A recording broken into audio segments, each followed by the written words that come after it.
নতুন কাউকে চেয়ে চিনতে আল্লাহর কাছে দোয়া করে নিয়ে আসছে যে অমুকে না আসলে আমার দেশ চলবে না, এমনটি হয় নাই। যে কেউ আসতে পারে, আওয়ামী লীগও আসতে পারে, কিন্তু ডিপেন্ড করছে এই গভর্নমেন্টের উপর। তাদের জমি জমা, ধন সম্পদ, বাড়িঘর দখলের লার্জ অ্যামাউন্ট 70 থেকে 80% হচ্ছে আওয়ামী লীগের নেতাকর্মীরা করছে। শেখ হাসিনা যে ফিরে আসবে, চলতি বছরেই ফিরে আসার যে একটা ঘোষণা তিনি দিয়েছেন এনডিটিভিকে, সেই ফিরে আসাটা আসলে কতটা সহজ, বা বাংলাদেশের কারো কাছে এরকম কোনো খবর আছে কিনা যে শেখ হাসিনা খুব দ্রুত ফিরবে? না, আমি এটা বলতে পারবো না কারোর কাছে খবর আছে কিনা, গোপনে কারোর কাছে খবর থাকতেও পারে, এটা তো আর আমার বলতে পারার কথাও না। আপনার সিনিয়র সাংবাদিক হিসেবে আপনাদের কাছে কোনো সময় ফোন? এটা সিনিয়র জুনিয়র কোনো ব্যাপার না ভাই, এটা উনি আসবেন কিনা উনি জানেন। তবে আপনি আমাকে বলতে আপনি আপনাকে জিজ্ঞেস করতে পারেন যে এটা আসলে সম্ভাব্য কি হতে পারে, আশাটা রাজনৈতিকভাবে কতটা গ্রহণযোগ্য হতে পারে, অথবা কি মানে এর আসার পর কি হতে পারে, এটা নিয়ে আলোচনা করতে পারেন। দেখেন, উনি আসবেন কি আসবেন না এটা আপনাকে কনফার্ম হওয়ার জন্য 31শে ডিসেম্বর পর্যন্ত ওয়েট করতে হবে। কারণ উনি বলেছেন যে এই বছরের মধ্যে আসবেন, 31শে ডিসেম্বরের পরে তো এই বছর থাকবে না, কাজে আসলে উনি আগামী 5 মাসের মধ্যে আসবেন। এখন প্রশ্ন হচ্ছে আসবেন কিভাবে, অথবা আরেকটা প্রশ্ন হতে পারে আসলে পরে কি হতে পারে। এখন আসলে উনি আগে একবার বলেছিলেন, কিন্তু যখন ইউনূস সাহেব ক্ষমতা ছিলেন তখন বলেছিলেন যে উনি আশেপাশে আছেন, চট করে ঢুকে পড়বেন। তো এই চট আর শেষ হয় নাই। ওই চট মানে যে অল্প সময়, যে কোনো সময়, ওটা আমরা গত কয়েক মাসে দেখি নাই যে উনি চট করে ঢুকে পড়েছেন, অথবা ঢুকতেও পারেন, ঢুকে আবার চলে গেছেন, এটা হইতে পারে, ওইটা আমি বলতে পারবো না। কিন্তু আমরা সেরকম কিছু দেখিনি। এই দফায় উনি আসতে পারেন, আবার আসতে নাও পারেন, কিন্তু আসেন আর না আসেন, উনি যে কথাটা বলেছেন এটাকে আমি গুরুত্ব দিই। আগেরবার চেয়ে এবারটা গুরুত্ব দিচ্ছেন? হ্যাঁ, আগেটা গুরুত্ব দিই না, এইবারটা গুরুত্ব দিচ্ছি কেন, অনেক সময় না মানুষ মানে আপনার কথা বলার সময় স্লিপ অফ টাং হয়ে যায়, অথবা আবেগে আপ্লুত হয়ে কিছু বলে ফেলা। কিন্তু যখন মানুষ একটা কিছু লেখে, তোর মধ্যে হিসাব নিকাশ করে লেখে, আবার লেখাটা একবার রিভাইজ দেয়, পরে বানান টানান দেখে, এরকম। ওনার যে ইন্টারভিউটা এনডিটিভি প্রচার করেছে, এটাকে লিখিত ইন্টারভিউ। আসলে এনডিটিভি ওনাকে প্রশ্ন পাঠিয়েছেন, উনি এটা লিখিত উত্তর দিয়েছেন। কাজে এটা ওনার চিন্তা ভাবনা করে বলা কথা। শেখ হাসিনার ভালো মন্দ নিয়ে আপনি যত কিছু বলেন না কেন, আমি কিন্তু শেখ হাসিনাকে মূর্খ মনে করি না। ওনার উনি মেধাবী লোক, কোনো সন্দেহ নেই এতে। একটা লোক এত অপকর্ম করছেন টানা 10-15 বছর, তাই না? একদম মানে কিছুই না বুঝলে, কিছুই না জানলে এটা পারতেন না, করছেন তো।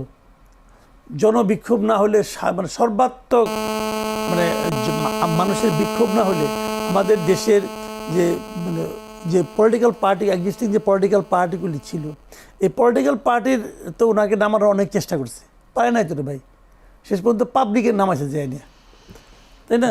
কাজেই এটা মানে ওনার এই মানে মেধাটা উনি কোন জায়গায় ব্যয় করছেন ওনার ব্যাপার, কিন্তু ওনার মাথায় বুদ্ধি আছে, এবং এই বুদ্ধি খাটিয়ে উনি একটা কথা বলছেন। এই কথার রাজনৈতিক গুরুত্ব আমি মনে করি অনেক কীভাবে বলি আপনাকে। প্রথমত আমি যেটা মনে করি যে এর মাধ্যমে তার দলের যে নেতাকর্মী যারা আছে তাদের মধ্যে এক ধরনের, এটাকে কি বলবো, এক ধরনের এনার্জি, এক ধরনের এটা তৈরি হবে, এতে আমার কোনো সন্দেহ নেই। এর আবার নেতিবাচক দিকও আছে। এনার্জির ঠেলায় কেউ হয়তো লাফায় রাস্তায় চলে আসবে, এসে পুলিশের দুটো পেদানি খাবে, অথবা একটা মামলা হবে, আবার তার ফ্যামিলি কিন্তু একটা দুর্বিষহ অবস্থার মধ্যে পড়বে। এটা হলো একটা নেতিবাচক দিক। ইতিবাচক দিক হলো তারা ডিসেম্বর পর্যন্ত এই এনার্জিটা তাদের মধ্যে লালন করবে। তারা ডিসেম্বর পর্যন্ত ভাববে যে হয়তো আমার নেত্রী আসবে। দেখেন, প্র্যাকটিক্যালি চিন্তা করলে শেখ হাসিনার আইসা, বাংলাদেশে আইসা আবার নতুন করে আওয়ামী লীগের দায়িত্ব নেওয়ার মতো বয়স ওনার নাই। আসলে বয়স একটা ফ্যাক্টর, আপনি যত পাওয়ারফুল লোক হন, ট্রাম্পের জন্য কিন্তু বয়স ফ্যাক্টর। কাজেই ওনার সেই অ্যাবিলিটি আছে বলে আমি পার্সোনালি মনে করি না। এনডিটিভি তাকে একটা প্রশ্ন করেছেন, বাংলাদেশের বর্তমান সরকারের কিছু সীমাবদ্ধতার সুযোগে আওয়ামী লীগ আবার খানিকটা জনসমর্থন ফিরে পাচ্ছে বলে দাবি করা হচ্ছে। এই সমর্থনকে রাজনৈতিক সাফল্যে রূপ দেওয়ার মতো সাংগঠনিক শক্তি আসলে আওয়ামী লীগের আছে কিনা? বাংলাদেশের সরকারের কি সীমাবদ্ধতা তাকে আসার পথটাকে পরিষ্কার করে দিচ্ছে কিনা? না, এটা এইভাবে আমি বলবো না। শুনেন, বাংলাদেশে যতবার সরকার পরিবর্তন হয়েছে, যতবার যখন নতুন কেউ একটা ক্ষমতা এসেছে, প্রতিবারই আমি দেখেছি যেটা, নতুন যারা ক্ষমতা নিয়েছে তাদের জনপ্রিয়তার কারণে জনগণ তাদেরকে বসিয়েছে তা কিন্তু নয়। প্রতিবারই ক্ষমতা পরিবর্তন হয়েছে। যারা ক্ষমতাসীন ছিল তাদের অজনপ্রিয়তার কারণে জনগণ তাদেরকে নামিয়ে দিয়েছে। নামানোর পর যে আসতে আসছে, কিন্তু নতুন কাউকে চেয়ে চিনতে আল্লাহর কাছে দোয়া করে নিয়ে আসছে যে অমুকে না আসলে আমার দেশ চলবে না, এমনটি হয় নাই। বাংলাদেশে এবার নির্বাচনও তাই। এবারে নির্বাচন তো কোনো কেউ ছিল না, এবারে নির্বাচনটা একটু ডিফারেন্ট। এবারে নির্বাচন তো আর ইমিডিয়েট পাসটা সে তো আগেই পালাই গেছে, কাজে এইটা অন্যরকম। কিন্তু এর আগের প্রতিবারই কিন্তু একই রকম ছিল। তো এখন সেই জিনিসটা মানে আপনার এই গভর্নমেন্ট আসছে মতো 4 মাস, এই গভর্নমেন্টে যদি দেশ চালাতে ব্যর্থ হয়, এই গভর্নমেন্ট যদি মানুষের প্রত্যাশা পূরণ করতে ব্যর্থ হয়, তাহলে মানুষ অবশ্যই নতুন কাউকে আনবে। এখন সেটা আওয়ামী লীগকে বাদ দিয়েই হবে আমি এভাবে মনে করি না। যে কেউ আসতে পারে, আওয়ামী লীগও আসতে পারে, জি, কিন্তু ডিপেন্ড করছে এই গভর্নমেন্টের উপর। এই গভর্নমেন্ট যদি ভালোভাবে চালায় তাহলে দেখবেন যে আওয়ামী লীগ অপ্রাসঙ্গিক হয়ে গেছে। জি, আমি আরও কয়েকটি বিষয় নিয়ে আসবো সেই ফিরে আসা নিয়ে। ব্যারিস্টার আসাদুজ্জামান ফুয়াদ, তিনি ফিরে আসলে মৃত্যুদণ্ডের রায় মাথায় নিয়ে দেশে ফিরবেন কিনা সেটা একটা প্রশ্ন। সেই সাথে তিনি ডিটিভিকে বলেছেন 24 পরবর্তী সন্ত্রাস ও জঙ্গিবাদ কায়েম হয়েছে। আরেকটি হলো 24 পরবর্তী পাকিস্তান মডেলের ধাবিত হয়েছে বাংলাদেশ, আর সংখ্যালঘুরা অনিরাপদ হয়েছে 24 সালের পরে। কি বলবেন আপনি? ধন্যবাদ। প্রথম কথা হচ্ছে যে আমি এ কথা বারবার বলেছি যে আওয়ামী লীগের রাজনীতিতে ফেরার আর কোনো সুযোগ নাই। পলিটিক্যালি, রাজনৈতিকভাবে সে ডেড। আওয়ামী লীগকে ফেরানোর চেষ্টা, সম্ভাবনা যারা দেখছেন অথবা করছেন, এটা সিম্পলি হচ্ছে একটা জাবর কাটা। আহা যদি হতো, হায় রে হায় যদি এমনটা করা যেত, এরকম একটা, এমন যদি হতো, এরকম একটা ফিলিংসের জায়গা থেকে আর কি। তো সেইটার প্রথম কারণ হচ্ছে যে পৃথিবীতে গত 100 বছরে অথবা তারও আগে এরকম কোনো ঘটনা নাই যে একজন শাসককে পদচ্যুত করা হয়েছে, তাকে গণ অভ্যুত্থানের মধ্য দিয়ে এমন স্বৈরশাসক তিনি আবার কোনো না কোনো ফর্মে ক্ষমতায় ফিরে আসছেন। বাংলাদেশের, আমাদের এই ভূখণ্ডের ইতিহাসে দেখবেন সেই ত্রয়োদশ শতাব্দীতে সেন বংশের যে রাজা লক্ষণ সেন তার রাজদরবারের পিছনের গেট দিয়ে খাবারের সময় পালায় চলে গেছেন। তো চলে যাওয়ার পর কিন্তু লক্ষণ সেন আবার নদিয়া মুর্শিদাবাদ দখল করতে পারেন নাই, ফিরে আসেন নাই। তো 800 বছর পরে আমার এই বৃহত্তর সুবা বাংলা, যেটা সুলতানি বাংলা, সেই বাংলাতে এই ঘটনাটা দ্বিতীয়বার ঘটেছে। সেটা হচ্ছে শেখ হাসিনার ক্ষেত্রে। রান্না করা খাবার ছিল, টেবিলে গুছানো ছিল, খাবার সময়ও হয়েছিল, কিন্তু তিনি পিছনের দরজা দিয়ে পালায়া চলে গেছেন। এবং শুধু নিজে পালিয়ে যান নাই, পালিয়ে যাবার আগে ওনার আত্মীয় স্বজন যারা ছিল তাদের সবাইকে তিনি পালানোর ব্যবস্থা করেছেন। তো সেই রকম, যদি আমি কথাটা বারবার বলেছি, এটা শুনতে খারাপ লাগতেছে, গণভবনে যদি ওই দিনকার শেখ হাসিনা মারা যেত তাহলে আওয়ামী লীগ বেঁচে যেত, দল আকারে, তার রাজনীতি আকারে। কিন্তু যেই দলের নেতা তার পুরো লক্কর ঝক্কর বাহিনী সহ, আত্মীয় স্বজন সহ ধারাবাহিকভাবে 36 দিনে পালাইছে, সেই বাহিনীর নেতা আর কোনো দিন নেতা আকারে ফিরতে পারবে না। এটা সিম্পলি প্র্যাকটিক্যাল না। আওয়ামী লীগের লোকদের সাথে তো আমাদেরও কিছু পরিচয় আছে। আপনার আওয়ামী লীগের নেতাকর্মীরা নিজেরা একসাথে বসলে শেখ হাসিনা এবং তার ক্যাবিনেটের 14 গোষ্ঠী উদ্ধার করে তারা কনভারসেশনে। আওয়ামী লীগের নেতাদের এক গ্রুপ আরেক গ্রুপ কলকাতায় মারধরও করছে, ঘরের ভিতরে বিভিন্ন জায়গায় সুযোগ পাইলে মারতেছে। কারণ যারা রাজনীতি করছেন বহু বছর, তারা দেখতে পেয়েছেন যে হাসিনার মিসগাইডেড পলিটিক্স, গণহত্যা, নির্বাচন ধ্বংস করে দেওয়া, ভারতের সাথে মাখামাখি, সব কিছু মিলে কিভাবে একটা রাজনৈতিক দল ধ্বংস হয়ে গেছে। পলিটিক্যালি আওয়ামী লীগের ফেরার সিম্পলি কোনো যৌক্তিক জায়গা নাই। এখন আবার হিস্ট্রিতে চলে যাই, আওয়ামী লীগ ফিরবে না নাকি শেখ হাসিনা ফিরবে না? কোনোটাই ফিরবে না। পলিটিক্যালি 15 আগস্টের পরে তো আওয়ামী লীগ ফিরেছে। এখন পার্থক্যটা বলি, 75 আর 24-এর পার্থক্য হচ্ছে 75-এ কোনো গণ অভ্যুত্থান হয়নি, 75-এ একটা কু হয়েছে। কিছু মুক্তিযোদ্ধা প্রচণ্ড বীরত্বের সাথে যারা যুদ্ধ করেছেন বিভিন্ন সেক্টরে, সেই রকম যোদ্ধারা কু করে শেখ মুজিব এবং তার পরিবারের সদস্যদেরকে হত্যা করেছেন। সেটার সাথে পুরো সারা বাংলাদেশ এই প্রসেসের সাথে ইনভলভ ছিল না। ক্ষমতা কে নিয়েছে? 75-এ শেখ মুজিব মারা যাওয়ার পরে ক্ষমতা কে নিয়েছে? মোস্তাক আহমেদ। কোন দলের নেতা? আওয়ামী লীগের। তো আওয়ামী লীগের বাকশালের শেখ মুজিবের ক্যাবিনেটের 22 জন মোস্তাক আহমেদের সাথে একই ক্যাবিনেটে মন্ত্রী হয়েছে, পালাইতে হয়নি তো। আওয়ামী লীগের নেতাকর্মীরা দেশে ছিল। আওয়ামী লীগ 4 টুকরা হয়ে 79 সালে নির্বাচন করেছে না? 4 টুকরা আওয়ামী লীগ নির্বাচন করছে একসাথে। তাহলে কি পালায় নাই তো? তাহলে আওয়ামী লীগ লোকজন ছিল তো কেন? কারণ হচ্ছে শেখ মুজিবের অন্যায় অপকর্মের বিরুদ্ধে কু হয়েছে, পরিবারের সদস্যদেরকে হত্যা করা হয়েছে, সারা দেশবাসী খুশিও হয়েছে, কিন্তু গণ অভ্যুত্থান হয়নি এবং শেখ মুজিব পালায়া যায় নাই। এটা হলো সবচেয়ে বড় জিনিস। শেখ মুজিব দেশে ছিল, দেশে বসে সে খুনের শিকার হয়েছে। আপনি বলছে 19 সালে নির্বাচন করেছে, কিন্তু এবারে যদি সুযোগ দিলে তো আওয়ামী লীগ নির্বাচন করবে। প্রশ্নই আসে না নির্বাচন। গণ অভ্যুত্থান আর ওই কুয়ের শিকার হয়ে আওয়ামী লীগের ফিরে আসা তো এক জিনিস না। তাকে পদচ্যুত করা হয়েছে, তো পদচ্যুত করে যে পালায়া চলে গেছে তাকে আবার ক্ষমতায় আনা অথবা নির্বাচন করা, ক্ষমতা রাজনীতি করতে দেওয়ার আলোচনাটা কখন আসবে? যখন তার 17-18 বছরের কুকর্মের, খতিয়ানের, আমলনামার, গণহত্যার, নির্বাচন ধ্বংস করার, অর্থনীতি ধ্বংস করবার বিচার আচার হবে। এই নেগোসিয়েশন তাকে করতে হবে। যেই দলের একটা নেতাকর্মী এখন পর্যন্ত জাতির কাছে ক্ষমা চায় নাই, তারা শুধু ক্ষমা চাই না, বরং তারা এখনো পর্যন্ত মিছিল মিটিং করে হাসিনার কর্মকাণ্ডের প্রশংসা করে যাচ্ছে। তারা কেউ এটার বিপক্ষে কথা বলছে না। অতএব সেরকম একটা দলকে নেগোসিয়েশনের সুযোগ, রিকনসিলিয়েশনের সুযোগ আপনি কোথায় দেবেন? হ্যাঁ, পার্থক্য কোথায়? যারা ফৌজদারি অপরাধ করেছেন তাকে ফৌজদারি বিচার করবেন, রাজনীতি অন্য জিনিস। আওয়ামী লীগ দল আকারে রাজনীতি করতে পারবে না, কিন্তু ব্যক্তি যারা কোনো ফৌজদারি অপরাধ করেন নাই, যারা অন্যায় করেন নাই, তাদেরকে মিথ্যা মামলা দিয়ে হেনস্থা করা, চাঁদাবাজি করা, তারপরে তাদের ব্যবসা বাণিজ্য দখল করা, সেইটা হচ্ছে আইনের শাসনের লঙ্ঘন।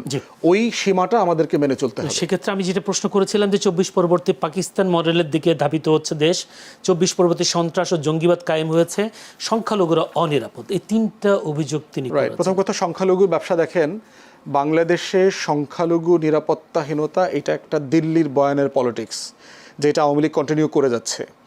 এবং আবুল বারাকাতের যদি রিসার্চ দেখেন, একটা বাটপার অর্থনীতিবিদ, যেটা আওয়ামী লীগের দালাল, ভারতের দালাল, এই দালাল অর্থনীতিবিদও পর্যন্ত দেখিয়েছে গত 30, 40, 50 বছরে আমাদের সংখ্যালঘুরা তাদের জমি জমা, ধন সম্পদ, বাড়িঘর দখলের লার্জ অ্যামাউন্ট 70 থেকে 80% হচ্ছে আওয়ামী লীগের নেতাকর্মীরা করছে। কীভাবে হইল?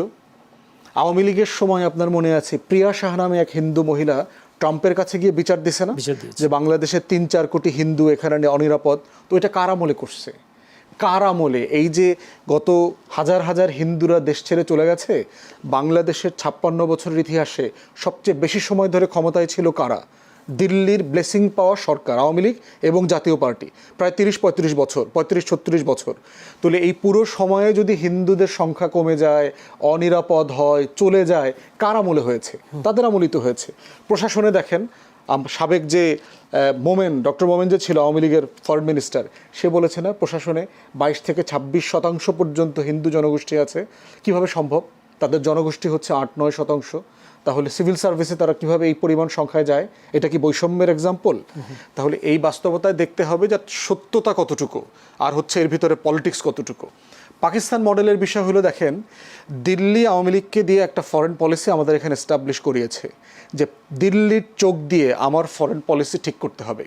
যেভাবে 71 সালে সেই সেপ্টেম্বর-অক্টোবর মাসে 7 দফা চুক্তি চাপিয়ে দিয়েছে যে আমার কোনো ইন্ডিপেন্ডেন্ট ফরেন পলিসি থাকতে পারবে না, যে শর্তে ভারত আমাকে সাহায্য করেছে। অতএব সেই দিল্লির চোখ দিয়ে কেন আমি পৃথিবী দেখবো? আমি তো একটা স্বাধীন দেশ। আমি কার সাথে সম্পর্ক করব, কার সাথে করব না, আমি বেইজিংয়ে আগে যাব না মালয়েশিয়াতে আগে যাব না ওয়াশিংটনে যাব, সেটা ডিকটেট করবার মানুষ তো শুধুমাত্র দেশের মানুষ। তারা ডিকটেট করতে পারবে, তারা তারেক রহমানকে বলতে পারবে, এর বাইরে তো কারো বলার সুযোগ নাই।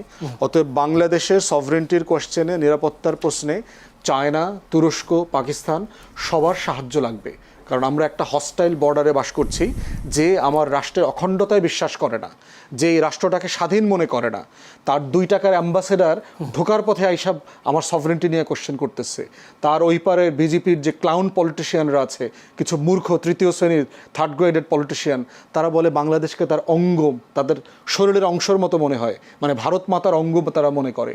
তাহলে সেই জায়গায় যে দাঙ্গল পতাকা লাগাইছে, অখণ্ড ভারতের রাজনীতি করতেছে, বিজেপির ফ্যাসিবাদ, এগুলো মিলায় প্রতিদিন আমার স্বাধীনতা, সার্বভৌমত্বকে যদি কেউ লঙ্ঘন করবার চেষ্টা করে, আমার এটা রক্ষা করবারও তো আমাকে চেষ্টা করতে হবে। সেটার জন্য যদি বেইজিংয়ের সাথে সম্পর্ক করতে হয়, তুরস্কের সাথে করতে হয়, পাকিস্তানের তৈরি করা F-17 থান্ডার প্লেন কিনতে হয়, আমার দেশের 2 কোটি নাগরিককে যদি ট্রেন করতে হয়, সামরিক প্রশিক্ষণ দিতে হয়, সবই করতে হবে আমার স্বাধীনতা রক্ষা করবার জন্য। অসংখ্য ধন্যবাদ মাসুদ কামাল। যদি শেখ হাসিনা ফেরে, বা আপনারা বলছেন হয়তো ফিরতে পারে, যদি ফিরে আসলে কাদের বেশি ক্ষতি বা কারা বেশি বিপদে পড়বে বলে মনে হয়? দেখেন, সে নিজেও বেশি বিপদে পড়তে পারে। হতে পারে অনেক কিছুই। আর যে যেহেতু কি হবে, তার- এটা তার তো তো অনেক কি মামলা হবে এটা আমি বলতে পারবো না। বাট একটা জিনিস হলো কি, আমি কিন্তু কতগুলো সম্ভাবনার কথা বলছি। যে ধরেন হাইপোথেটিক্যালি, ধরেন উনি ফিরল, হয়তো সকল সম্ভাবনাকে আমি বাদ দিলাম, সব কিছুকে বাদ দিয়ে বললাম যে উনি প্লেনে করে কীভাবে প্লেনে ফিরলো, এয়ারপোর্টে উনি যেদিন আসবেন সবাই জানলো, তাহলে কি হবে? তাহলে ওনার তো অনেক কর্মী সমর্থক আছে, আওয়ামী লীগের লোকজন তো আছে বাংলাদেশে। আওয়ামী লীগকে আপনি রাজনীতি করতে দেন বা না দেন, দিতে চান বা না চান, এর উপর তো নির্ভর করবে না এই লোকগুলো বাংলাদেশে আছে। এদেরকে আপনি বঙ্গোপসাগরে নিয়ে ফেলে দিতে পারবেন না, এরা কর্পূরের মতো উবেও যাবে না। তো তারা যদি ওখানে যায়, গেলে কি হবে? গেলে একটা ম্যাসাকার অবস্থা হয়ে যাবে। যে মনে করেন এখন ওনাদের যদি আপনি যেতে না, যেমন ধরেন 23 তারিখে ওনাদের প্রতিষ্ঠা বার্ষিকী ছিল।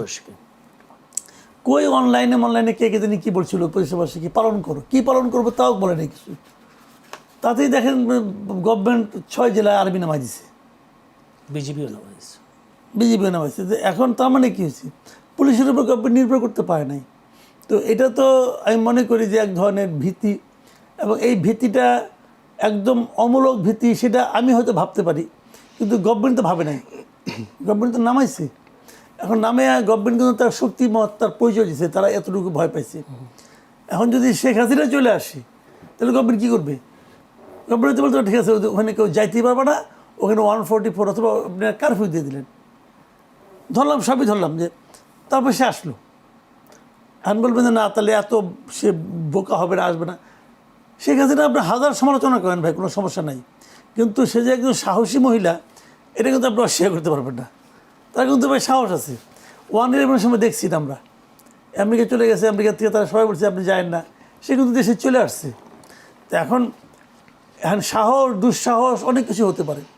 ধরলাম এই সাহসটা তার জন্য ক্ষতিকর, ধরে নিচ্ছি কথার কথা, ক্ষতিটা কী হবে? তাকে নিয়ে আপনি জেলে ঢোকাবেন, ঠিক আছে, ঢুকালে পরে কী হবে?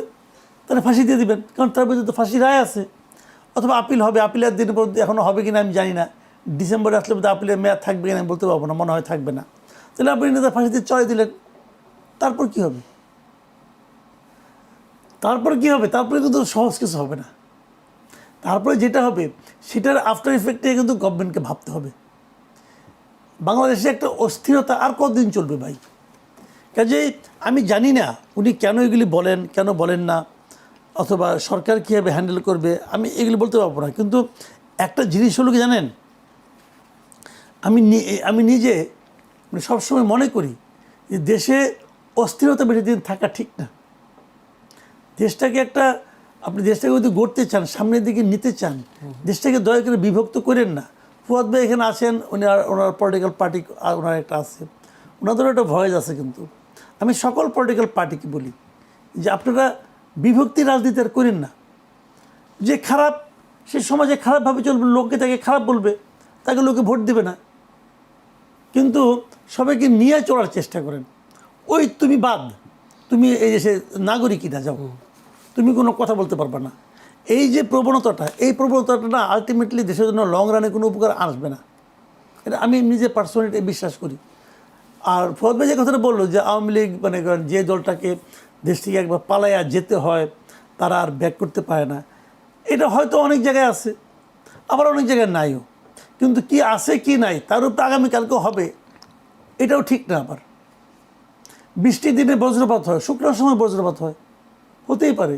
এই যে মার্কোস চলে গেছিল ওটা ফিলিপিন্স থেকে, তার পোলা তখন ওই দেশের করে সরকার প্রধান, তারই ছেলে, ওই পার্টি। তো এগুলো হবে না একদম, তা তো না। তো এখন কোশ্চেনটা হলো কি, মানুষ অনেক কিছুই ভাবে। বিষয়টা হলো যে বর্তমান সরকার যদি আওয়ামী লীগের আসার প্রয়োজনীয়তাটাকে জনমনে বুঝাতে পারে যে ওকে ছাড়াও তোমাদের চলবে, দেখো না আমি কত ভালো করতেছি, তাহলে মানুষ চুপচাপ থাকবে। আর সরকার যদি সেই কাজটা যে জিনিসটা ডক্টর ইউনূস পারে নাই, ডক্টর ইউনূসটা একটু সুবর্ণ সুযোগ পাচ্ছিল, কিন্তু সেটা পারে নাই করতে। এখন দেখা যাচ্ছে যে ইউনূসের আমলে নাকি সবচেয়ে বেশি দুর্নীতি হয়েছে। যদি সে ঠিকঠাক মতো চালাইতে পারতো, মানুষ তো ভুলেই যেত আওয়ামী লীগের কথা, কিন্তু সে তো পারে নাই। ধীরে ধীরে ধীরে ধীরে ধীরে ধীরে আওয়ামী লীগ, আপনি রাস্তাঘাটে যান, আমি তো রাস্তাঘাটে যাই তো, অনেক সময় দেখা সাক্ষাৎ হয়, লোকজন তো কথাবার্তা বলে। শুনি তো, এটা তো শোনার জন্য আওয়ামী লীগকে খেদানো হয় নাই। যে কথা শুনি এটা শুনতে তো আমি চাই না, কিন্তু শুনি তো। কিন্তু মানুষ কিন্তু মানুষ তো আপনার কথা অনুযায়ী চলবে জুলাই না। গণঅভ্যুত্থানে যে হতাহতের ঘটনা ঘটিয়েছে আওয়ামী লীগ সরকার বা শেখ হাসিনার নেতৃত্বাধীন, সেই ঘটনার জন্য শেখ হাসিনা তো ক্ষমা চায়নি, তাদের দলের নেতাকর্মীরাও ক্ষমা চায় না, যার ফলশ্রুতিতে আওয়ামী লীগে ফিরে আসাটা দেখেন, এখানে একটা জিনিস আমি বলি আপনাকে, 24-এর গণঅভ্যুত্থানে যে ঘটনাবলী ঘটছে, যে মর্মান্তিক ঘটনাগুলো ঘটছে, এর জন্য আওয়ামী লীগ সরকার দায়ী, শেখ হাসিনার সরকার দায়ী। ধরেন পঞ্চগড়ে আওয়ামী লীগের যে সভাপতি, ইউনিয়ন সভাপতি, সে দায়ী। যদি সে অভ্যুত্থানের বিরোধী থাকে তাহলে তো অবশ্যই। বিরোধীদের কি আপনি কীভাবে বুঝবেন? অনেক সময় আমরা দেখেছি তো। ওই সময় কি ও বলছে যে হ্যাঁ শেখ হাসিনা আমি আপনার সঙ্গে আছে, আপনি করেন, আর ওইটা শুনে শেখ হাসিনা গুলি করছে? না, তা তো না। তাইলে বিষয়টা হলো কি, যে আপনি একটা ঘটনার জন্য সবাইকে দায়ী করেন না। সবাইকে দায়ী করলে আর কেউ থাকবে না বাকি ভাই, সবাইকে দায়ী করলে আর কেউ থাকবে না, সবাই মিলে এই একাম করে নাই। তো এখন এই ঘটনাগুলির জন্য আওয়ামী লীগের উচিত ছিল ক্ষমা চাওয়া, আমি মনে করি পার্সোনালি ক্ষমা চাওয়া উচিত ছিল। সেই ক্ষমা চাওয়ার মতো উদ্যোগ আপনি নিয়েছেন, নেন না কেন? সরকারই তো নিতে পারে ইচ্ছা করলে। ক্ষমাটা সে কোথায়, কার কাছে চাবে? 1 নম্বর। 2 নম্বর, প্রথম দিকে কয়েকদিন দেখেন আওয়ামী লীগের, আমি যেটা মনে করি আওয়ামী লীগের ওই সময় সরকারে যারা ছিল, আওয়ামী লীগ দল যারা চালাতো, সেন্ট্রাল কমিটিতে যারা ছিল, আওয়ামী লীগের বিভিন্ন এমপি যারা ছিলেন, এরা প্রত্যেকটা লোককে আপনি দায়ী করতে পারেন, কোনো সমস্যা নেই। কিন্তু তার বাইরে এরকম লোক খুঁজতে সারা দেশে কত হবে? 10,000 হবে, 50,000 হবে, 1 লাখ হবে, এর চেয়ে বেশি আপনি পাবেন না যারা এই কাজের সঙ্গে জড়িত ছিল। তো তাদের কি হবে? তাদের কি রাজনীতি করার অধিকার থাকবে না? এটা কি আপনি বলবেন না এই আওয়ামী লীগের রাজনীতি এর জন্য দায়ী? যদি আপনি বলেন আওয়ামী লীগের রাজনীতি কি 2014 থেকে শুরু হয়েছে নাকি রে ভাই? এর আগে আওয়ামী লীগের রাজনীতি ছিল না? অবশ্যই ছিল। তাহলে কাজেই এত সরলীকৃত, হ্যাঁ আপনার হয়তো ব্যক্তিগত একটা ক্রোধ থাকতে পারে, রাগ থাকতে পারে, কই ওই যে ক্ষমা চাওয়ার কথা বলতেছেন, ক্ষমা তো জামাতও চায় না। জামাত চাইছে ক্ষমা পর্যন্ত। বিভিন্ন জামাত ওই সময় এই রাজনীতি করে নাই? বলেন ওই সময় যে গণহত্যা হয়েছে, ওই গণহত্যার প্রতি কি জামাতের রাজনীতি ছিল না? জামাত ক্ষমা চাইছে? চায় নাই তো। আমাদের এখানে আওয়ামী লীগও চায় নাই, জাসদও চায় নাই, ওয়ার্কার্স পার্টিও চায় নাই। চাওয়া উচিত আমি মনে করি। তোমরা তো ভুল করছো রে ভাই। জি, যেতে চাই ব্যারিস্টার আসাদুজ্জামান ফুয়াদ। আমরা একটি অন্য প্রসঙ্গে যেতে চাই, যেহেতু আজকে বাজেট আলোচনায় প্রধানমন্ত্রী তারেক রহমান তিনি বলেছেন যে কোনোভাবে তিনি তিস্তা মহাপরিকল্পনা বাস্তবায়নের অঙ্গীকার তিনি করেছেন। এক্ষেত্রে আবার এনডিটিভির একটি প্রতিবেদন, সেখানে বলা হচ্ছে এই তিস্তা মহাপরিকল্পনায় চীনের যে সহযোগিতার কারণে ভারতের একটা উদ্বেগ রয়েছে। এই উদ্বেগটা কি কোনো প্রধান কারণ হয়ে যাবে কিনা ভারতের উদ্বেগটা? যদিও চীন আবার চীনের রাষ্ট্রদূতের জবাবও দিয়ে দিয়েছেন। আপনি কি মনে করেন তিস্তা মহাপরিকল্পনা বাস্তবায়ন কতটা সহজ বা করা যাবে কিনা, যেহেতু আওয়ামী লীগ আমলে আমরা বারবার পিছাতে দেখেছি? আচ্ছা, মাসুদ ভাইয়ের একটু রেসপন্স করি। সেটা হচ্ছে যে আওয়ামী লীগ আর সরকার আলাদা করার এই চেষ্টাটা কিন্তু গণহত্যাকে ছোট করার একটা অ্যাটেম্প্ট হয়ে যাবে আর কি। মাসুদ ভাই হয়তো গুড ফেইথে বলে থাকতে পারেন। প্রশ্ন হচ্ছে যে আওয়ামী লীগ সরকারটা জিনিস কাঠামোটা কি, সে কিসের উপরে ভিত্তি করে তার এই সকল কর্মকাণ্ড করেছে? দেখেন, শুধু কি পুলিশ, র্যাব, আইনশৃঙ্খলা বাহিনীর লোকজন গুলি করেছে? গুলি কি আওয়ামী লীগ করে নাই? ছাত্রলীগ, যুবলীগ, স্বেচ্ছাসেবক লীগের ছেলেপেলের হাতে কি আমরা অস্ত্র দেখি নাই? শত শত খুন গত 15, 16, 17 বছরে, হাজার হাজার খুনের সাথে কি এই বাহিনীগুলো জড়িত ছিল না? তারা বিরোধী দলের নেতা, বিএনপি, ছাত্রদল, যুবদল, জামাত, শিবির ধরে ধরে পিটায়া তারপরে হচ্ছে থানায় সোপর্দ করে নাই? এদের বাড়িঘর সহায় সম্পত্তি দখল করে নাই? এলাকা ছাড়া করে নাই? 1,34,000 মিথ্যা মামলা সব কি পুলিশ করেছে? পুলিশকে দিয়ে এরা করায় নাই? তাহলে প্রশ্ন হচ্ছে, এবং আপনার মনে থাকার কথা 14 দলের মিটিং হওয়ার পরে কিন্তু সিদ্ধান্ত হয়েছিল যে ইমার্জেন্সি ডিক্লেয়ার করা হবে, আপনার মনে আছে? এবং সেখান থেকে সিদ্ধান্ত হয়েছে যে মিলিটারি ডিপ্লয় করা হবে, shoot on sight policy enforce করা হয়েছে, মিলিটারি ডিপ্লয় করা হয়েছে 14 দলের মিটিংয়ে কিন্তু, এবং সেটা গণভবনে হয়েছে। তো 14 দলের ভিতরে কি আওয়ামী লীগও দল আকারে উপস্থিত ছিল না? এই গণহত্যার জন্য বাহিনীগুলোকে নামানো, এমার্জেন্সি কল করা, মোবাইল ইন্টারনেট বন্ধ করে দেওয়া, কালেকটিভলিতে এইগুলো করেছে। তারপরে হচ্ছে কাঠামোগতভাবে দেখেন, এই যে স্থানীয় পর্যায়ে যত নির্বাচিত লোক ছিল, সোকল্ড নির্বাচন ছাড়া যারা এই পদগুলো দখল করেছিল, এরা আওয়ামী লীগের বিভিন্ন পর্যায়ের নেতা না? ওয়ার্ডে, ইউনিয়নে, মহানগরীতে, বিভিন্ন কমিটিতে এরাই তো এই কাজগুলো করেছে। এরাই তো লুটপাট কি শুধু আওয়ামী লীগের প্রেসিডিয়াম সদস্যরা পালাইছে, এমপিরা পালাইছে? গ্রাম পর্যায়ে, ইউনিয়ন পর্যায়ে লোকজন পালায় নাই? আমাদের অধিকাংশ গ্রামে গঞ্জে আওয়ামী লীগের নেতাকর্মীরা তো পলাতক, যারা বিএনপির সাথে লিয়াজো করে টাকা পয়সা দিয়ে টিয়া ম্যানেজ করে থাকতে পারতে থাকতেছে, বাইরে পাঠাইছে। প্রশ্ন হচ্ছে আপনি কাকে কতটুকু শাস্তি দেবেন, তার অপরাধ কতটুকু? ধরেন ওই জেলার ইউনিয়নের যে আওয়ামী লীগের সভাপতি, যার কথা বলছেন মাসুদ ভাই, যে তার অপরাধ হাসিনার অপরাধের সমান না। হাসিনার যদি মৃত্যুদণ্ড হয় এই হাজার হাজার খুনের জন্য, তার এইরকম একটা ফ্যাসিস্ট কাঠামো টিকিয়ে রাখার জন্য, এরকম একটা জঙ্গি গোষ্ঠীকে 17 বছর টিকিয়ে রাখার জন্য তার হয়তো 6 মাস হইতে পারে, 9 মাস হইতে পারে, অথবা কোনো কিছু হইতে পারে না। সে হয়তো একটা কমিশনের কাছে গিয়ে দুঃখ প্রকাশ করবে যে আমি এই ফ্যাসিবাদী কাঠামোর সাথে জড়িত ছিলাম, এটাই আমার ভুল। তাহলে আপনি কি করবেন? আমি ইতিমধ্যে আপনার দুধ দিয়ে গোসল করে ফেললে ঠিক হয়ে যাবে? হ্যাঁ, দুধ দিয়ে গোসল অনেক প্রসেস হতে পারে, তওবা কমিশন হতে পারে। আমি এটার একটা ডিটেল প্রস্তাবনা আপনার সাথে সহ বিভিন্ন জায়গায় বলেছি যে আমাদের একটা পাবলিক হিয়ারিং কমিশন করা দরকার, গণশুনানি কমিশন, যেটা আমেরিকাতে সিনেট হিয়ারিং হয়, কংগ্রেশনাল হিয়ারিং হয়, ব্রিটিশ পার্লামেন্টে হয়, যেখানে আপনার দক্ষিণ আমেরিকা থেকে শুরু করে যেখানে যেখানে গণহত্যা হয়েছে সেরকম বহু দেশে এরকম কাঠামোগত গণশুনানি আছে, যেখানে এসে ভিকটিমরা কথা বলবে, রাজনীতিবিদরা কথা বলবে, সাংবাদিকরা কথা বলবে, মানবাধিকার কর্মীরা কথা বলবে, আওয়ামী লীগের নেতাকর্মীরাও গিয়ে কথা বলবে। তারা গিয়ে কনফেশন করবে যে কে কতটুকু অন্যায় করেছে, করে নেই, এবং তখন আপনি ফৌজদারি মামলা হিসাবে হিসাব করবেন। সেক্ষেত্রে তো মাসুদ ভাই বলছেন যে আওয়ামী লীগ ক্ষমতা কেন চাইবে? জামাতও তো ক্ষমতা চায়নি, জাসদ ক্ষমতা চায়, ক্ষমা চায়নি। সেটার জন্য দায় কার? সেই দায় কি আমাদের জেনারেশনের, মানে 2024-এর গণ অভ্যুত্থান যারা করছে তাদের দায়? এটা তো ওনাদের জেনারেশনের ফেইলিওর। যারা গত 40-50 বছর ধরে পলিটিক্স করছে, পলিটিক্যাল পার্টিসগুলো, তাদের কালেকটিভ ফেইলিওর যে তারা সেই কাজটা কেন করতে পারে নাই। তাহলে প্রশ্ন হচ্ছে আপনি 24-এর ফ্রেমকে তো 24-এর মতো করে ডিল করবেন। আপনি কি 71-এর ফেইলিওরটাকে কন্টিনিউ করতে চান? ওখানে কাউকে দোষী করা যায় নাই, অ্যাকাউন্টেবল করা যায় নাই, সো 24টাও আমরা মাফ করে দেবো, মানে এটা তো হইতে পারে না। আপনি পুরাতন একটা অপরাধের বিচার করতে পারেন নাই, এই জন্য কি আপনি 24-এর অপরাধের বিচার করবেন না? তাহলে কাঠামোগতভাবে তো এই জিনিসকে আমরা মেনে নিতে পারি না। যারা গণহত্যা ধ্বংস করেছে, তারা আমাদের ফাইন্যান্সিয়াল সেক্টর, আপনি বাজেট নিয়ে আলোচনা করবেন, এই বিএনপিকে এখন আমরা যত সমালোচনা করব, এর প্রত্যেকটা সমালোচনার রসুনের কোয়া তো আপনার আওয়ামী লীগের মধ্যে, তার 17-18 বছরের শাসনের যে কাঠামো, যেগুলো আমরা এখনো ফেস করতেছি। সেই জন্য হচ্ছে আওয়ামী লীগের ব্যাপারে গণশুনানি কমিশন করেন। অনেকগুলো মডেল আছে, আমি অনেকগুলো মডেলের কথা এর আগে বিভিন্ন সময় বলেছি। আপনি সাউথ কোরিয়ান মডেলের কথা বলবেন, অথবা জার্মানির মডেলে যাবেন, অথবা হচ্ছে আপনি রিসেন্ট কোনো মডেল আপনি আবিষ্কার করবেন, রুয়ান্ডার মডেলে যাবেন, এগুলো নিয়ে কথা বলেন, সরাসরি কথা বলেন কি অপশনে যাবে। কিন্তু পলিটিক্স ইজ অন্য জিনিস, পলিটিক্যালি তার কোনো স্পেস থাকতে পারবে না এই কাজের পরে, বিচারিক প্রক্রিয়া শেষ না হওয়া পর্যন্ত। তিস্তা মহাপরিকল্পনা বাস্তবায়ন নিয়ে প্রথম কথা হচ্ছে যে উদ্বেগ দেখেন কিনা? রাইট, প্রশ্ন হচ্ছে যে ভারতের উদ্বেগ থাকা না থাকার বিষয়ে আপনি আলাপ করতে পারেন, কিন্তু প্রশ্ন জিনিসটা আমার করা দরকার সেই জিনিসটা তো আমাকে করতে হবে।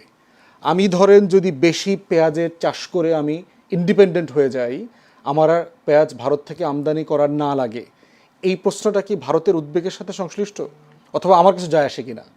আমি যদি এখানে পদ্মা ব্যারেজ করে আমার 34-35টা জেলার কৃষক, আমার যারা জেলেরা আছেন, আমার যারা ওই পাড়ের মানুষগুলো আছেন, কোটি কোটি মানুষ, তারা যদি সচ্ছল জীবনযাপন করতে পারে, তাহলে সেটা নিয়ে কি ভারতের উদ্বিগ্ন হওয়ায় আমার কিছু যায় আসে কিনা? আমি যদি সীমান্ত পাহারাদার বাড়াই সংখ্যায়, সীমান্তে আমি আধুনিক অস্ত্র দেই, আমি যদি ক্যামেরা লাগাই, রাতের ভেতরে নাইট ভিশন ক্যামেরা দেই, এইটা করাই, রাডার বসাই, তারপরে ড্রোন ইউজ করি, এতে কি ভারতের উদ্বিগ্নতায় আমার কিছু যায় আসে কিনা? প্রথম কথা হলো আমার যায় আসে না, কিছু যায় আসে না। আমি যেটা করব আমার দেশের স্বার্থে এটা করা দরকার কিনা, তারপরে হবে বলে মনে হয়, হবে কিনা সেটা অন্য আলোচনা। বাট কনসার্নের কথা বলছি যে দিল্লির এখানে কনসার্ন আছে, এটাতে প্রথম কথা হচ্ছে আমার কিছু যায় আসে না কার কি কনসার্ন আছে। দ্বিতীয়ত হচ্ছে তারপরও প্রতিবেশী রাষ্ট্র হিসাবে তার সাথে আপনি কথা বলেন, কি কনসার্ন আপনার বলেন আমাকে, আপনার কোন কনসার্ন আছে যেটা আপনার সভরেন্টিকে এফেক্ট করতেছে, যেটা আমি কাজটা করলে আপনার ক্ষতি হবে। আপনি কি আমার কোনো কনসার্ন মেনেছেন? আপনি যে সেই 74-75 সাল থেকে ফারাক্কা ব্যারেজ চালু করে রাখছেন, আপনি যে 54টা অভিন্ন নদীতে বাদ দিয়ে রাখছেন, আপনি কি কোনোদিন আমার কনসার্ন বোঝার চেষ্টা করেছেন? আমার দেশের 1/3 যে মরুভূমি হয়ে গেছে, $60 বিলিয়ন উপরে ক্ষতি হয়েছে আমার কৃষকের, জেলেদের গত 50 বছরে, সেই কনসার্ন কি আপনি রাখছেন? আপনি যে প্রতি মাসে আমার 30, 40, 50 জন করে সীমান্তে মারছেন, আমার উদ্বিগ্নতা কি আপনি মাথায় রাখছেন? আপনি যে গণতান্ত্রিক প্রক্রিয়াতে ইন্টারফেয়ার করতেছেন, আমার দেশকে স্টেবল থাকতে দিচ্ছেন না, এই যে সনাতনীদেরকে খেপাচ্ছেন, উস্কাচ্ছেন, হিন্দুদেরকে দিয়ে পলিটিক্স করাচ্ছেন, আপনি যে আওয়ামী লীগকে, হাসিনাকে কয়দিন পর পরে ফেরানোর চেষ্টা করেন, এটা নিয়ে আমরা উদ্বিগ্ন না? আপনি আমার দেশে যার বিরুদ্ধে মৃত্যুদণ্ড হয়েছে, ফাঁসির আসামি, গণহত্যার আসামি, তাকে আপনারা সব দল মিলে আশ্রয় দিয়েছেন, দিল্লিতে থাকতে দিচ্ছেন, হাজার হাজার আওয়ামী লীগের নেতাকর্মীদেরকে ওই পারে রেখেছেন যারা এখানে অস্থিতিশীলতা তৈরি করছে, একটা বক্তব্য দিয়ে দিচ্ছেন, আবার 2-4-5 হাজার আওয়ামী লীগের লোকজন গ্রেফতার হইতেছে, মাইর খাচ্ছে। এগুলো আমাদের উদ্বিগ্ন হওয়ার বিষয় না? তাহলে প্রশ্ন হচ্ছে, আপনার উদ্বিগ্নতাকে আমি কখন সম্মান করব? যখন আপনি আমার কনসার্নকে সম্মান করবেন। সেক্ষেত্রে এটা উদ্বেগ, ভারতের উদ্বেগের বিষয়টা আমাদের মাথায় নেওয়ার দরকার নেই। আমরা বলবো, মানে কথা বলতে শুনতে তো সমস্যা নেই বাংলাদেশ সরকারের। যেতে চাই মাসুদ কামাল, আপনার কি মনে হয় যারা বলছেন এনডিটিভি যে নয়াদিল্লির আশঙ্কা চীনের উপস্থিতি বাড়লে, যে চীন যেহেতু সহযোগিতা করবে বলেছে, চীনের উপস্থিতি বাড়লে ভারতের নিরাপত্তা উত্তর পূর্বাঞ্চলের সঙ্গে মূল ভূখণ্ডের সংযোগকারী একটি এই গুরুত্বপূর্ণ করিডোরের কৌশলগত নিরাপত্তা ঝুঁকির মুখে পড়তে পারে, যারা চিকেন নেকের কথা বলছে শিলিগুড়ি। তো আপনি কি মনে করেন আসলে ভারত এটা করতে দেবে? দীর্ঘদিন বাধাও দিয়েছিল আমরা যতটুকু জানি। বাধাটা কিভাবে দেবে? ভারত কি আমার ভূখণ্ডে আসবে? আমি একটা সহজ কথা ভাই, আমি একটা প্রকল্প করব। কোথায় করব? আমার ভূখণ্ডে করব। কেন প্রকল্পটা করার দরকারটা কি আমাদের? কারণ আমার এখানে পানি পাচ্ছি না। পানি পাচ্ছি না কার জন্য? ভারতের কারণে। ভারত আমাকে পানি দিচ্ছে না, সেটা আপনি খুব ঠান্ডা মাথায় দেখেন যে তার কারণে আমি পানি পাচ্ছি না। তো আমি ওনাকে ডিস্টার্ব না করে, ভারতকে ডিস্টার্ব না করে, আমি আমার পানির জন্য আলাদা একটা ব্যবস্থা করতেছি। কারণ এই ব্যবস্থাটা আমি করতে পারছি না, আমি আরেকজন লোককে দাওয়াত করে দেবে, তুমি কাজটা আমার করে দাও। এখন ভারত বলবে না, তুমি ওরে আসতে দেবো না। কেন আসতে দেবেন না ভাই আপনি? ও তো আপনার জায়গায় আসবে না, ও তো আমার জায়গায় আসবে। কারণ আমার জায়গায় আমি কি আমার সমস্যা মেটানোর জন্য যেটাকে আমি ভালো মনে করি সেটাকে আমি করতে পারবো না? আমি পারবো না। কেন? আপনি যদি মনে করেন যে ও আসলে পরে আপনার সমস্যা হতে পারে, আপনি মনে করেছেন, ঠিক আছে, আপনি মনে করতেই পারেন, তাহলে আপনি পানি ছেড়ে দেন, তাহলে আপনি পানি ছেড়ে দিলেই পারেন, তাহলে তো আমার এই কামটা করতেই হয় না। ভাই কথাটা সিম্পল। আপনাকে উদ্বেগ থেকে মুক্ত রাখার জন্য আমি না খেয়ে মরে যাবো, এটা কেমন আবদার ভাই? এটা কেমন আবদার হলো? আপনি একটু উদ্বিগ্ন হবেন, এই জন্য আমাকে না খেয়ে মরতে বলেন আপনি, আমি রাজি হবো। আমি যদি আমার মধ্যে মিনিমাম নিজের প্রতি ভালোবাসা থাকে, এটা মানবো। পৃথিবীর কেউ মানবে না তো।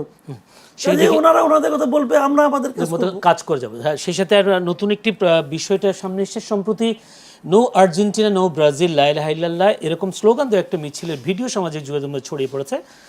যারা মিছিলে অংশ নিয়েছেন তাদের হাতে ইসলাম ধর্মের কালেমা লেখা সাদা কালো পতাকা। জাস্ট এই পতাকাটা, প্রশ্ন হচ্ছে নিতান্তই ধর্মীয় অনুভূতি থেকে এসব করেছেন নাকি কোনো বিদেশি শক্তির স্বার্থে কাজগুলো হচ্ছে? যেহেতু ভারতে ইসরায়েলের রাষ্ট্রদূত রিউভেন আজা যেদিন অভিযোগ করলেন যে বাংলাদেশ ও পাকিস্তানে ফিলিস্তিনি স্বাধীনতাকামী সংগঠন হামাসের তৎপরতা রয়েছে, ঠিক সে সময়ে বাংলাদেশে এই ধরনের একটি কার্যক্রম, এটা কি কোনো ধরনের ষড়যন্ত্র কিনা অন্যান্য দেশের, নাকি আদৌ আমাদের দেশে এই ধরনের কোনো? এটা যে কোনো কিছু হতে পারে, এটা নিয়ে আমার কোনো বক্তব্য নাই। কিন্তু আমার বক্তব্য হলো কি, লা ইলাহা ইল্লাল্লাহ পতাকা লাগাইতে হবে, লাগাই নিয়ে তারপরে এটার সঙ্গে অন্য কারোর সঙ্গে তুলনা করতে হবে, এই চিন্তাটাই তো খারাপ।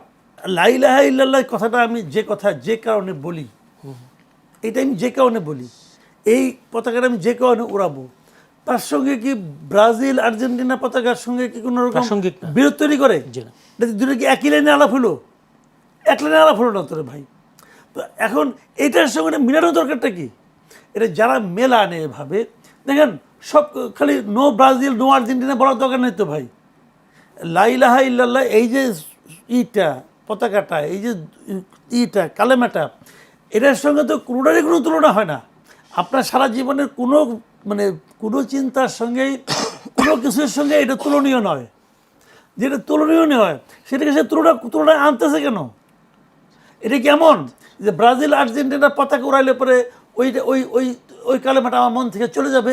এটা কেমন ভাই? এগুলি হলো কি জানেন, এগুলো একটা মতলববাজি, এর পেছনে একটা মতলব আছে। আর মতলবটা কি, এটা সরকারকে খুঁজে বাই করতে হবে। এবং যারা এই মতলবে কাজকর্ম করে, দেখেন তো আমার বয়সটা কম হয় নাই, এতদিন বয়সে অনেকগুলি বিশ্বকাপ দেখি, 82 থেকে বিশ্বকাপ দেখি, মোটামুটি বুঝে শুনে দেখি। আমি এরকম কোনদিন দেখি নাই যে ব্রাজিল আর্জেন্টিনা পতাকার সঙ্গে ওইটা যে একটা প্রতিদ্বন্দ্বিতামূলক অবস্থা আসবে। এটাকে সাংঘর্ষিক নাকি? ওইটা এক জিনিস, এটা আরেক জিনিস। তো এটাকে আনতে হবে কেন? এগুলো এটিকে মতবিরোধী। বাংলাদেশকে কোন ধরনের মৌলবাদী রাষ্ট্র হিসেবে প্রতিষ্ঠা করার ভাই চক্রান্ত জান, কি? এই অভিযোগ এটা শেখ হাসিনা সারা জীবনই দিয়ে আসছিল। কিছু হইলেই খেলি কইতো যে এটা মৌলবাদী রাষ্ট্র হয়ে যাচ্ছে, হ্যান হয়ে যাচ্ছে, এইগুলি বলার জন্য বলা হচ্ছে। আমার দেশের মানুষ মৌলবাদী না। আপনি 20টা সংগঠন করেন না, করেন আপনি, আমাদের তো আপনার পক্ষে নিতে হবে নাকি? আমার মতো আরো লোক তো আছে, এই লোকগুলিকে তো আপনার সংগঠনে যোগ দেওয়াইতে হবে। দেওয়ার না কিরম পারেন? একদিন তো দেখতেছি, তো বহুত দেখতেছি, এগুলো বোগাস। জি, একটু ব্যারিস্টার আসাদুজ্জামান ফুয়াদ, আপনি কি মনে করেন আসলে এটি কোনো ধরনের ষড়যন্ত্র কিনা, ইন্টারন্যাশনাল আন্তর্জাতিক কোনো ষড়যন্ত্র কিনা? যেহেতু ইসরায়েল রাষ্ট্রদূত রিভেন আজার যেদিন বলেছিলেন যেখানে হামাসের উপস্থিতি আছে বাংলাদেশ পাকিস্তানের, সেই কারণে কি আসলে এইসব সাথে কোনো যোগসূত্র দেখেন কিনা? একটা বিষয় হচ্ছে যে আপনার ইন্ডিয়া এবং ইসরায়েলের ভিতরে গত 10 বছরে, পার্টিকুলারলি মোদি ক্ষমতায় আসার পর থেকে 10-12 বছরে আপনার defence, military cooperation, strategic relationship এগুলো ব্যাপক মাত্রায় বেড়েছে। এবং কংগ্রেসের যে একটা গ্লোবাল পলিটিক্যাল পজিশন ছিল, ধরেন প্রো প্যালেস্টাইনিয়ান, প্যালেস্টাইনের স্ট্রাগলের পক্ষে থাকা, জাতিসংঘ থেকে সব জায়গা থেকে সেই পজিশন থেকে সরে আসছে।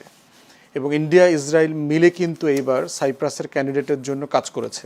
আমাদের যেখানে ক্যান্ডিডেট ডক্টর খলিলুর রহমান জিতলেন, বিকল্প ছিল কিন্তু সাইপ্রাসের ক্যান্ডিডেট।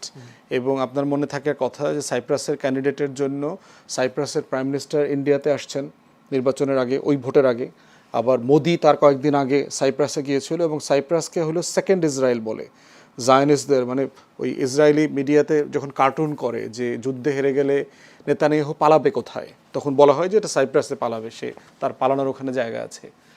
তাহলে সেই রিলেশনশিপের জায়গায় আমরা দেখেছি পাকিস্তান বর্ডারে খুব সিরিয়াস সার্ভেলেন্স ইকুইপমেন্ট ইসরায়েল দিয়েছে এবং আমাদের বর্ডারের বিভিন্ন জায়গাতে ইসরায়েল এই সার্ভেলেন্স ইকুইপমেন্ট দিচ্ছে, যেটা ভারত ব্যবহার করতেছে অ্যাক্টিভলি। এবং এই সম্পর্কটার কারণে যেটা হচ্ছে, কারণ বিজেপির যে হিন্দুত্ববাদী রাজনীতি, অখণ্ড ভারতের যে ফ্যাসিবাদ, কল্পিত রাষ্ট্র প্রকল্প, এবং ইসরায়েলেরও যে বৃহত্তর ইসরায়েল রাষ্ট্র, গ্রেটার ইসরায়েল প্রজেক্ট, সেই নীল নদী থেকে শুরু করে একেবারে ভূমধ্য সাগর পর্যন্ত পুরোটা 7টা মুসলিম দেশের ভূখণ্ড মিলায় তার যে বৃহত্তর রাষ্ট্র প্রকল্প, এগুলো একই রকম ফ্যাসিবাদ, মানে একই রকম কল্পিত রাষ্ট্র, যেগুলো পৃথিবীতে কখনো ছিল না বাস্তবে। তো সেই জায়গায় চিন্তায়, মতাদর্শে এই দুইটা দল এবং রাষ্ট্র প্রকল্পের ভিতরে যথেষ্ট মিল আছে। এখন দেখেন অ্যাম্বাসেডার, এই যে ইসরায়েলের অ্যাম্বাসেডার যে হামাস নিয়ে কথা বললো, হামাস কিন্তু পলিসি ওয়াইজ সে ফিলিস্তিনের বাইরে কোথাও অপারেট করে না, এটা তার দলীয় পলিসি, এর বাইরে সে কোথাও অপারেট করে না। হামাসের যারা আপনার লোকজন আছে, কমান্ডার, তারা বিভিন্ন দেশে থাকে, লুকায় থাকে। হামাসের যারা ওয়েল উইশার আছে, হামাসের যারা পলিটিক্যাল উইংয়ের সদস্যরা আছে, বিভিন্ন দেশে তারা থাকেন, কিন্তু তারা কোনো দেশে অপারেশন করেন না, এটা তাদের পলিসির অ্যাগেনস্টে। অতএব এই কথাগুলো বলা হচ্ছে 2004, 5, 6 সালের দিকে আমরা দেখেছি যে বাংলাদেশের গণমাধ্যমে ভারতে যেভাবে একটা জঙ্গি রাষ্ট্র, বিএনপি জামাতের সরকারের মধ্য দিয়ে মৌলবাদের উত্থান হচ্ছে। আপনার মনে থাকার কথা যে মনমোহন সিংয়ের প্রাইম মিনিস্টারের ওয়েবসাইটে 25% পর্যন্ত বলা হচ্ছে জামাতের ভোট ব্যাংক 25% পর্যন্ত হয়ে গেছে, এটা টলারেট করা যাবে কি যাবে না। এই প্রসঙ্গে দেখলাম পরবর্তীতে হুজি তৈরি হইল, জঙ্গিবাদ, 64 জেলা আপনার বোমা বিস্ফোরণ, তারপরে বাংলা ভাই, আব্দুর রহমানের নাটক, যারা নিজেরা হচ্ছে আবার সব আওয়ামী লীগের নেতাকর্মীর আত্মীয়। আপনার এই জামালপুরের আওয়ামী লীগের নেতা মির্জা আজমের দুলাভাই শায়েক আব্দুর রহমান, যারা ভারতে ট্রেনিং নিয়েছে, যে সকল অস্ত্র, ককটেল যেগুলো ব্যবহার করা হয়েছে এগুলো মেড ইন ইন্ডিয়া ছিল, গোয়েন্দা সংস্থার লোকজনও তখন সেগুলো বলেছে। একই ন্যারেটিভ বিল্ড করবার চেষ্টা করা হচ্ছে, যেহেতু এখানে আওয়ামী লীগ মতো so called progressive secular liberal political force নাই, এটা ওয়ার্ক করবে না। এই জিহাদ ব্যবসা বলেন আর হচ্ছে জঙ্গি বয়ান বলেন, দুইটার কোনোটা ফাংশন করবে না। যেটা জরুরি সেটা হচ্ছে গোয়েন্দা সংস্থার মাধ্যমে সিরিয়াসলি বোঝা দরকার যে আসলে এর পিছনে কি একটা ইনোসেন্ট, একটা ধর্মীয় মূল্যবোধ কাজ করেছে, যে ঠিক আছে সবাই আর্জেন্টিনা, ব্রাজিল সবাই খেলা নিয়ে ব্যস্ত, আমরা একটু ধর্মীয় প্রচারণা করি, এইটা না এর পিছনে আসলে কোনো বয়ানের রাজনীতি, কোনো সংগঠন কাজ করতেছে কিনা যারা বাংলাদেশকে ছোট করতে চায়। জি, অসংখ্য ধন্যবাদ মাসুদ কামাল। চীনে প্রস্তাব আছে বাংলাদেশ মিয়ানমার চীন অর্থনৈতিক করিডোরের প্রস্তাব। এই যদি করিডোরটা হয়, অর্থনৈতিক করিডোর হয়, বাংলাদেশ কীভাবে লাভবান হতে পারে, এটা একটা প্রশ্ন। দ্বিতীয় কথা হচ্ছে এই করিডোরের কারণে ভারতের জন্য আরেকটা উদ্বেগ হতে পারে। শুনেন, চীন বাংলাদেশের সঙ্গে যে কোনো চুক্তিতে আসুক, যে কোনো কাজে আসুক, ওইটা নিয়ে ভারত উদ্বেগ প্রকাশ করবে, এটা আপনি ধরে রাখেন। দেখেন, কতগুলো জিনিস ভারতের না, ভারত আসলে একটা অদ্ভুত দেশ। এর প্রতিবেশী কোনো দেশের সঙ্গে এর সম্পর্ক ভালো না। দেখেন আপনি, কোনো দেশের সঙ্গে না। এখন একজন লোক খুব ভালো মানুষ, তার সঙ্গে কারো ভালো সম্পর্ক নেই, তাদের ভালো কেমনি করে কই ভাই? ভারতের সঙ্গে ছোট্ট একটা জায়গা মালদ্বীপ, ওটার সঙ্গে সম্পর্ক ভালো না, শ্রীলঙ্কার সম্পর্ক ভালো না, নেপালের না, ভুটানের না, কার সঙ্গে বলেন? দেখেন পাকিস্তানের সঙ্গে না। শেখ হাসিনা যতদিন ছিল ততদিন ভালো ছিল। শেখ হাসিনা নাই, ভারতের সঙ্গে সম্পর্ক খুব খারাপ হয়ে গেল, তলানিতে নেমে গেল একদম। এত খারাপ কখনো হয় নাই। ঠিক আছে, ভালো কথা। তারপরে বেগম খালেদা জিয়া মারা গেলেন যখন, তখন জয়শঙ্কর নিজে চলে আসলেন। তো আমরা ভাবলাম তাহলে এবার বোধ হয় তাহলে এই সরকার যদি বিএনপি ক্ষমতায় আসে তাহলে ভালো সম্পর্ক হবে। যখন বিএনপি ক্ষমতায় আসলো, ক্ষমতা গ্রহণ করলো, ওই দিন তাদের স্পিকার চলে আসলেন, সবাই আসলেন, তো ভালো। বাংলাদেশে নতুন সরকার দায়িত্ব নেওয়ার পর পররাষ্ট্রমন্ত্রীকে ভারতে প্রথম পাঠাইলো, পররাষ্ট্রমন্ত্রী প্রথম সফর ভারতে করলো, ভালো। সম্পর্ক কি ভালো হয়েছিল? সম্পর্ক কি উন্নত হয়েছিল? ইউনূসের আমলে যা ছিল তাই ছিল। কবে কিছুটা উন্নতি হলো? যখন নাকি তারেক রহমান মালয়েশিয়া হয়ে চীনে গেলেন। যখন চীনে গেলেন তখন ওনার হাই কমিশনার বলে যে 28 তারিখ থেকে ট্যুরিস্ট ভিসা দিবে। তাহলে এখান থেকে আমরা কি শিক্ষা নিলাম? শিক্ষা নিলাম হলো, যতই তারে আমরা হাত কষলে তার সামনে তেল দিয়ে কাজ হবে না। যখন তার সঙ্গে আমি এমন কিছু করি যে তার স্বার্থে আঘাত আনতে পারে, আমি যখন চীনের কাছে গেছি তখন সে আতঙ্ক বোধ করছে, আরে চীনের কাছে তো চলে গেল, তখন সে এটা দিব ওটা দিব ওটা তুমি করতেছে। হিসাবটা ভাই ওই জায়গায়। আপনাকে এখন বুঝতে হবে যে এক একজন এক মানে যে দেবতার যে ভোগ, বুঝছেন? কেউ হয়তো প্রশংসা করলে খুশি হয়, কেউ হয়তো ধমক দিলে খুশি হয়।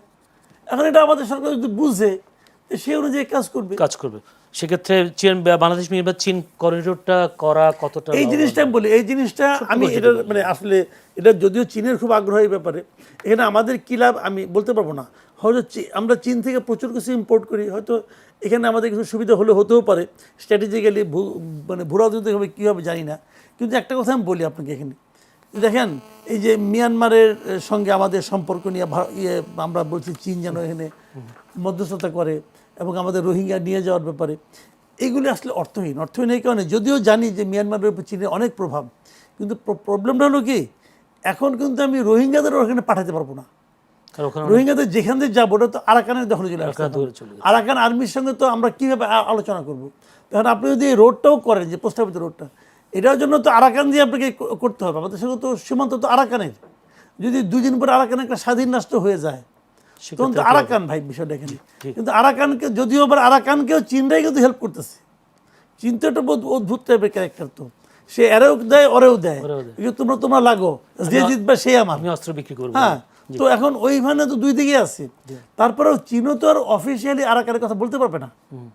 এখন এখন কিন্তু মিয়ানমারের সঙ্গে আমাদের খুব একটা ঝামেলা নাই, কারণ যে আমাদের যে সীমান্ত যে জায়গাটা ওটা তো মিয়ানমারের দখলেই নেই। আরাকান আর্মির জি, মিয়ানমার কি করবে এখানে বুঝি না। অসংখ্য ধন্যবাদ ব্যারিস্টার ফুয়াদ, আপনি ছোট্ট করে যদি 1 মিনিটে বলতে পারেন যে এই বিষয়টা আমাদের কতটা লাভবান হবে।